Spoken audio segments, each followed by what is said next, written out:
नारायणं नमस्कृत्य नरं चैव नरोत्तमं देवीं सरस्वतीं व्यासं ततो जयमुदीरयेत्। श्री कृष्ण सुदामा की मित्रता की कहानी कल से आगे की शेष। श्रीमद् भागवत के दसम स्कंध के 81वें अध्याय में सुखदेव जी महाराज ने परीक्षित को श्री कृष्ण भगवान के द्वारा श्रीदामा के एक मुष्टि पृथुक के विनिमय स्वरूप श्रीदामा की संपत्ति समृद्धि की कथा श्रवण कराते हुए कहा कि इति च तच्चिन्तयन्तः प्राप्तो निजगृहान्तिकं सूर्या नलेन्दुसंकाशैर्विमानैः सर्वतो व्रतैः।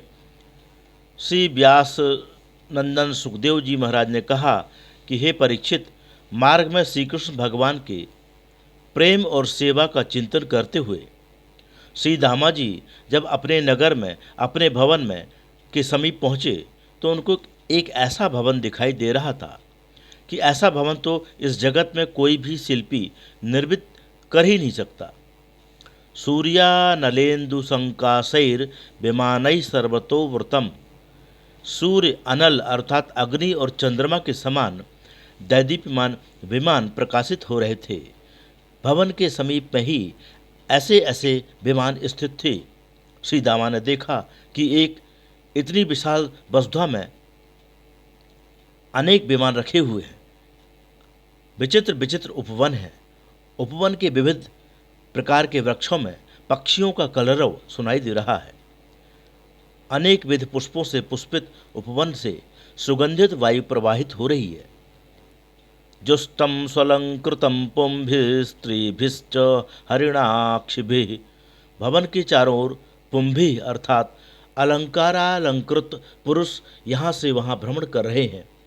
अप्सराओं जैसी हरिणियों जैसी नेत्र वाली सुंदरियाँ स्त्रियाँ भी सुशोभित वस्त्राभूषणों से सुसज्जित होकर इधर उधर भ्रमण कर रही हैं। भवन, विमान, उपवन, वृक्ष, पुष्प, स्त्रियां तथा पुरुष आदि को देखकर श्री दामा जी स्तब्ध होकर उसी स्थान पर खड़े होकर विचार करने लगे। कस्य वा स्थानम कथम तदिदमित्यभूत किमिदम। ये सब क्या है? कस्य वा स्थानम, ये किसका स्थान है? कथम तदिदमित्यभूत, ये सब कुछ कैसे हो गया?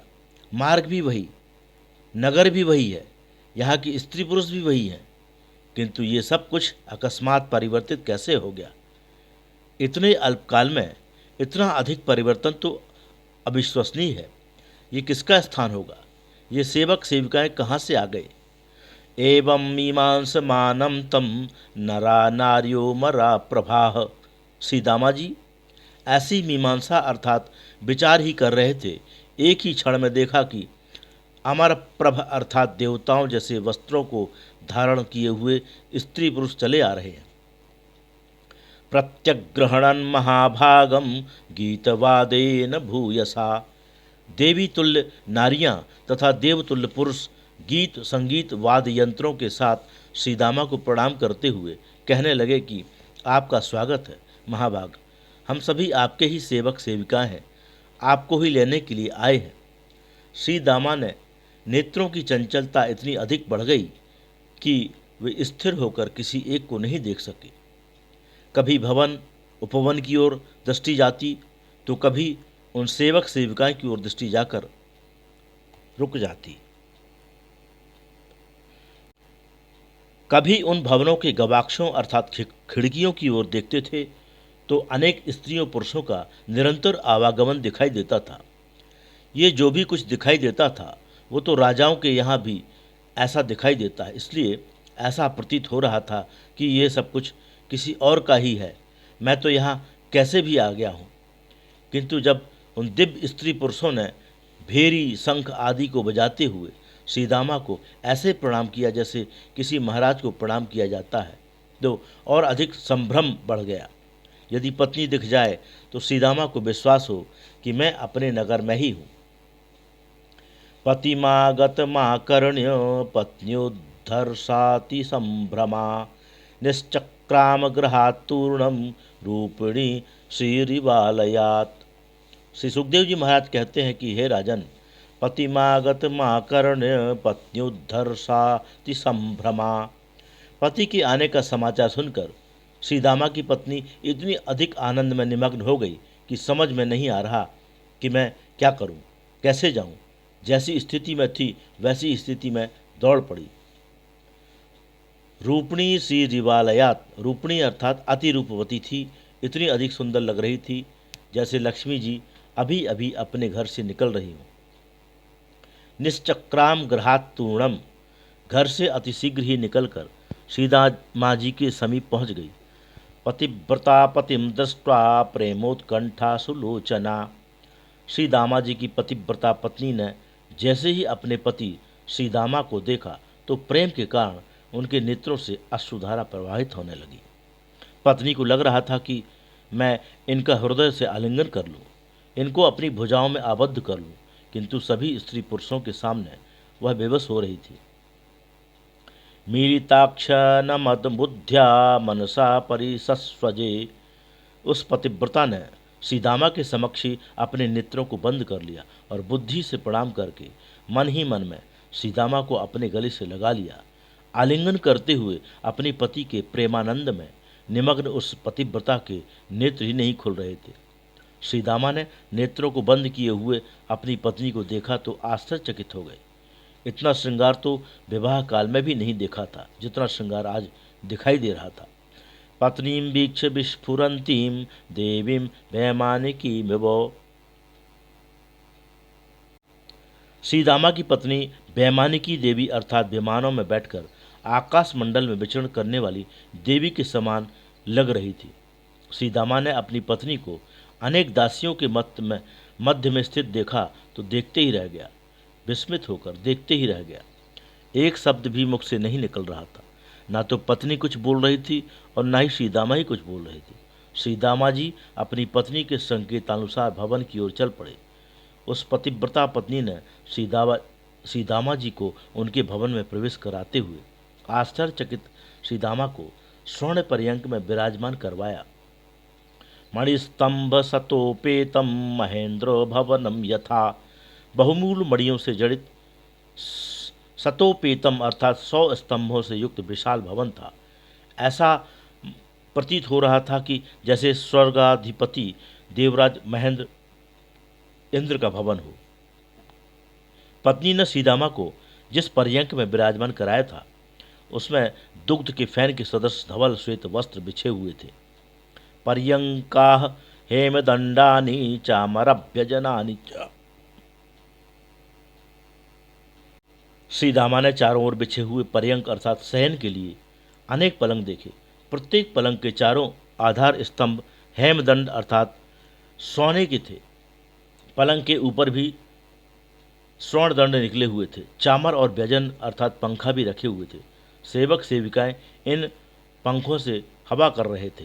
सुखदेव जी महाराज ने कहा कि विलोक्य ब्राह्मणस्त्र समृद्धिम सर्व संपदाम तर्कयामास निर्व्यग्रह स्वसमृद्धि महैतुकीम। श्री दामा ने निर्व्यग्र अर्थात व्यग्रता व्याकुलता रहित शांत मन से इस समृद्धि इस संपदा के विषय में बुद्धि से तर्क करने लगे, विचार करने लगे। श्री दामा को ऐसा प्रतीत हुआ कि ये समृद्धि तो अहेतुकी है, अर्थात इतनी संपत्ति प्राप्ति का कोई हेतु कारण ही नहीं है। संपत्ति समृद्धि तो बिना पुरुषार्थ के बिना परिश्रम के तो होती ही नहीं। मैंने तो ऐसा कुछ भी पुरुषार्थ परिश्रम भी नहीं किया, तो इतनी अधिक समृद्धि की वृद्धि कैसे हो गई।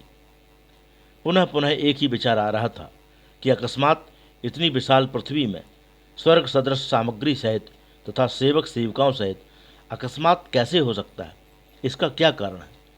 किंचित करोत्युर्वपि यत् स्वदत्तं सुहृत्कृतं फलवपि भूरिकारी मयोपनीतां पृथुकैकमुष्टिं प्रत्यग्रहीत प्रीतियुतो महात्मा।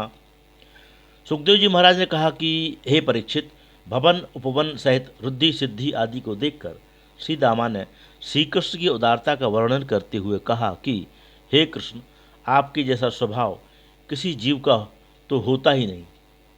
किंचित करयोत्युर्वपि यत् स्वदत्तम, स्वदत्त अर्थात आप अपने भक्तों को प्रियजनों को उरु अर्थात अनंत ऐश्वर्य देकर भी बहुत ही कम दिया है ऐसा मानते हैं। सुहृत कृतम फल ग्वपि भूरिकारी, सुहृत अर्थात प्रियजनों के द्वारा दिए गए फलगु अर्थात तुझ अल्प वस्तु को भी बहुत दिया है ऐसा मानते हैं। अब आप ही बताएं, ऐसा किसी का स्वभाव हो सकता है क्या? इस जगत में तो किसी को अधिक से अधिक भी दे दो तो वह उसे कम दिया है ऐसा ही मानते हैं, और अपने दिए गए थोड़े से को ही अधिक मानते हैं। आपकी माया मोह में फंसे धसे जीव में उदारता नाम की गुण तो होता ही नहीं। मयोपनीताम प्रत्युकैक मुष्टिम, श्रीदामा ने कहा कि हे नाथ, मेरे द्वारा लाए गए एक मुट्ठी पृथुक चावल को ही स्वीकार कर लिया। प्रत्यग्रहित प्रीति युतो महात्मा, आपने अति प्रेम से इसे ही स्वीकार करके अनंत संपदा प्रदान कर दी। इस संसार में अज्ञानी सभी स्त्री पुरुषों को ऐसा लगता है कि किसी को कुछ भी देंगे तो हमारा धन वैभव कम हो जाएगा। भगवान के क्या कमी है जो उनको दें, ऐसा विचार करने वाले स्त्री पुरुषों को इस संसार में सदा ही कमी रहती है। संतोष का न होना ही तो इन स्त्री पुरुषों का सबसे बड़ा दंड है। गुरुदेव आचार्य ब्रजपाल शुक्ल वृंदावन धाम के प्रवचनों से साभार।